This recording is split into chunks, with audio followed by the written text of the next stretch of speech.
We're looking at the 5 problems that modern leaders right now in today's society is facing. And we're going to look at problem 2 today, and that is maintaining effective communication. How do you maintain effective communication when there's information overload?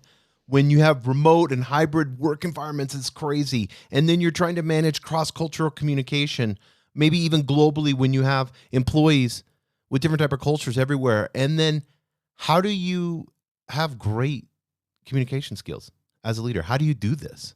Well, that's what we're going to get in today. I want to go over problem number 2 of the modern leader and what that looks like. So let's get into the first one, information overload. We have this. All of us are facing this. How many emails did you get today? That's just one part of information that you get, right? Just one channel of information that you get. Then you have Slack. How many Slacks did you get today? Then you have text messages. Then you have phone calls. Then you have voicemails, business voicemails, personal voicemails.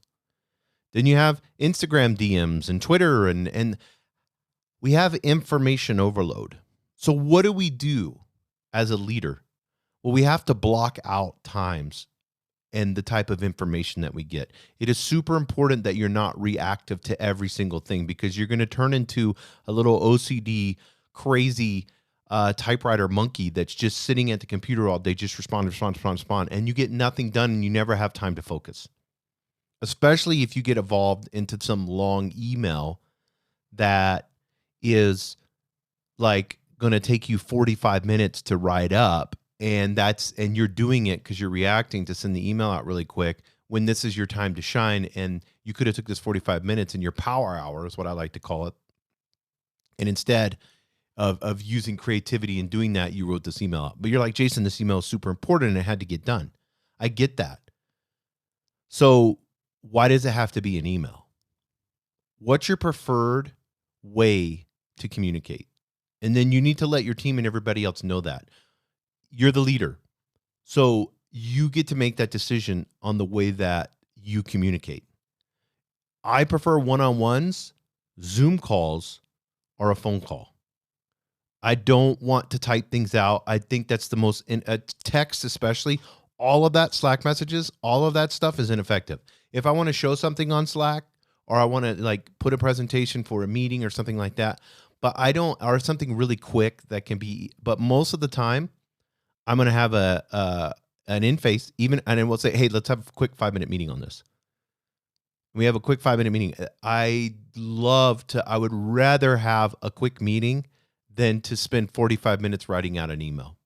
How much more could get said in the meeting? And am I going to have clarity? Does the email give your intention? Does the email give whether you're sad or happy? What are you seeking to bring clarity, right? If there's an information overload, you want to make sure you're speaking clearly and you're getting over that information. An email's not, they're going to read it really quick. That 45 minutes you spent on the email, guess what? It's going to be read in 2 or 3 minutes, skimmed over, and on to the next thing. So why would I not just get their attention and have a meeting face to face? But you have to look at what is the best system. Create a system so you don't have information overload. What does that look like? Do you need to block out your screen, like literally have your screen where you can't get emails or anything like that? I have my charger of my phone in a whole different place. So I'm not going to mess with my phone for an hour or so. I'll leave it on my desk sometimes if I'm just doing piddly work, but if I'm really focused on something, it's charged and in the other room. That's just how simple it is. Next, on maintaining effective communication, remote and hybrid work environments. How do you handle that problem? I think it's super important that you do video Zooms only, no audios. Because when it's an audio, if you let people get away with, there's got to be some etiquette. If you let people get away with coming to a meeting where it's just audio and there's no meeting agenda, I always have somebody get me a meeting agenda of what they're going to talk about, because I want them prepared. So if they get me even if it's a bullet outline, here's the 5 or 10 things we're going to talk about. I want an outline. I want an outline written out because that shows to me that they're prepared. I do not want to have a meeting with somebody that's unprepared. Unless it's coaching, then that's different, of course. And I coach through Zoom and all that. Those are just coaching sessions. But And I want everybody just to be honest and open and transparent. So I don't need that. But if it's work related, project related, any of that, what is the meeting going to be about? If you're not clear on what the meeting is going to be about, I'm not having a meeting with you. It's that simple. So always have the video on. Set the standard. Always have the video on a Zoom. If you have a hybrid work environment or a remote work environment, you have to have the video on because then you can see what they're doing.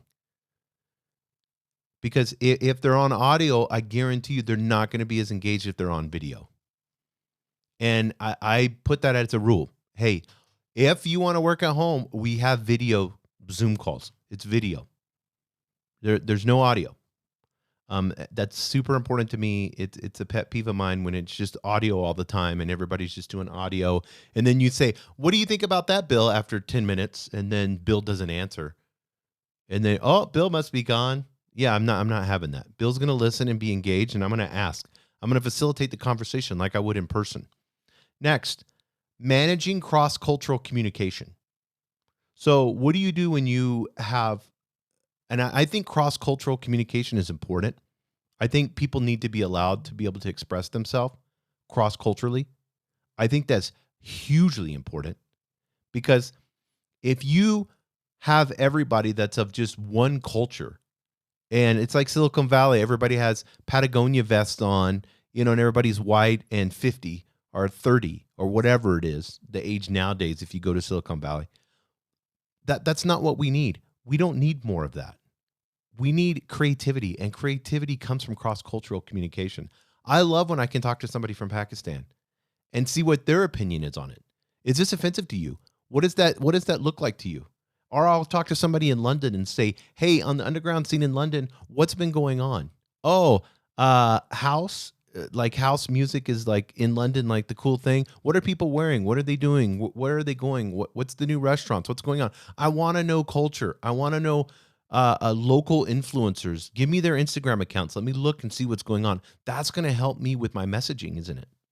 It's going to help me if you have a product that's dated, you better do some research, and you better do some global research, and you need to have conversations with people and find out what they're doing, what's going on. Have them do research for you and then bring it and have a meeting on that.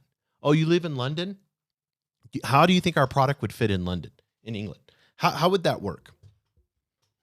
Then have them do research and come to you and say, "Here's products that are doing really well. Here's some videos. Here's something." Have a meeting on it. It's awesome, guys. When you understand cross-cultural communication, it's only going to make your business better. Even if you're a USA only, it's great. Sometimes you can get ahead of the curve. What's happening in Finland and Sweden and those different areas, it's totally different than what's happening here. I love Polish artwork, like the way that they design websites in Russian and Eastern European. To me, they have the best customer experience as far as like UX design and all that stuff, user interfaces, all of that. So if you're in the tech world, I'm telling you, Eastern European is that modern, slick design. If you go to their art museums, if you go online and look, so beautiful. Cross-cultural, guys, let's get into that. Why do you love going on vacation in a different country? Because you want to see different things, right? A different culture. That's what business is about, having multiple cultures, isn't it? And how do you communicate in that? Well, I think it's coaching. Coach somebody that's different, and you're going to learn. It just takes time. You're going to learn. Ask them questions. Hey, what's important to you? They may have different holidays than you do. That's fine. Find out their holidays. See what's important to them. Are they religious or not? Like what goes on, in their country. Learn from them. Take the time. You're going to be amazed at how easy it is to communicate over time when you can communicate cross-culturally. Have them correct you. Say, "Hey, if I say something offensive or wrong with your culture, please don't hesitate to let me know. I'm learning and I want to understand." No one will get offended by that, I guarantee you. And then finally, enhancing communication skills for you as a leader. You need to read books on this. You need to practice this. Being in your office, sitting on a chair, being on your computer day in and day out, and trying not to talk to people will not enhance your communication skills. That's a manager, not a leader. And uh upper level managers, that middle manager section, those people get fired constantly because if I just need somebody to get tasks done, that's the type of person I'm going to hire, right? But when I don't really need that anymore, they're the quickest and easiest to fire, right? Don't be a manager, be a leader. You're invaluable when you're a leader and you're getting people together and things are happening and even if you're at like that middle level and your bosses come down and they see how your team is flowing in the meetings and how happy people are, it's just different. It creates a different environment. That's so important. When you see that environment that begins to happen and you see the change that begins to happen because you're communicating and you're communicating brilliantly in the sense of you're sharing vision, you're being compassionate, you're taking time to coach and show people that they're valued and that you love them and that you're willing to serve them, it changes. I'm telling you, people will visually and will be able to feel it. They will come to you and be like, something's different here. What's different? This is awesome. I really like this. It's so cool, guys. So problem number 2, being a modern leader, maintaining effective communication. I hope that helped you guys. Please DM me if you have any questions. Also, Self-Aware Leader Community, $39 a month. In the show notes, you'll see the link to that, and you'll be able to be a part of that. We have Zoom calls live. We do a lot of coaching, and we learn about coaching.